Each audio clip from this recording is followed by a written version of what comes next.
Hi friends, இன்றைக்கி என்ன video பார்க்க போகிறோம்னா, இன்றைக்கி என்ன சமையல் தான் பார்க்க போகிறோம். இன்றைக்கி என்ன சமையலில் ஐஸ்கிரீம் செஞ்சுருந்தேன். அந்த வீடியோ தான் பார்க்க போகிறீங்க.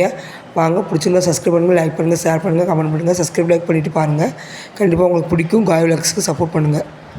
நானும் என் தங்கச்சி நடந்து போயிட்டு இருந்தோமா, எல்லோரும் சைக்கிளில் போவாங்க.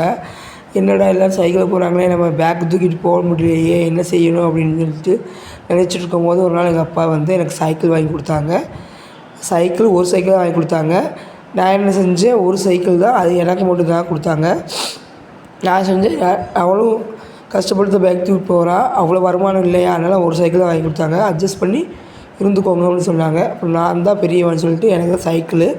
நான் சைக்கிளில் வச்சு பேக்கும் லஞ்சு கூட, அவள் பேக்கும் லஞ்சு கூடயும் கொண்டு போயிடுவேன். அவள் வந்து நடந்து வந்துடுவாள், நான் பேக்கு லஞ்சு கூட எல்லாம் கொண்டு போயிடுவேன். அப்படி தான் டெய்லி அப்படி தான் கொண்டு போயிட்டுருந்தேன்.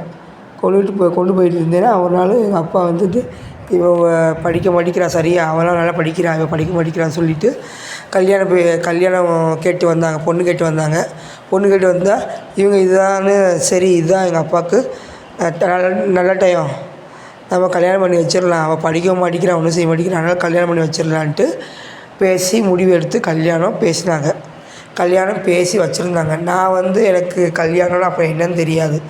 அதனால நான் என்ன செஞ்சேன், வேண்டாம் அப்படி சொல்லிட்டு இருந்தேன். அதுக்கப்புறம் யோசிச்சு பார்த்தேன், ஐயோ நம்ம ஸ்கூலுக்கு போகாமல் என்ன செய்யலாம் அப்படின்னு நினச்சிக்கும் போது, சரி ஸ்கூலுக்கு போகாமல் இருக்கிறதுக்கு இதுதான் ஒரு நல்ல டைம் அப்படின்னு சொல்லிட்டு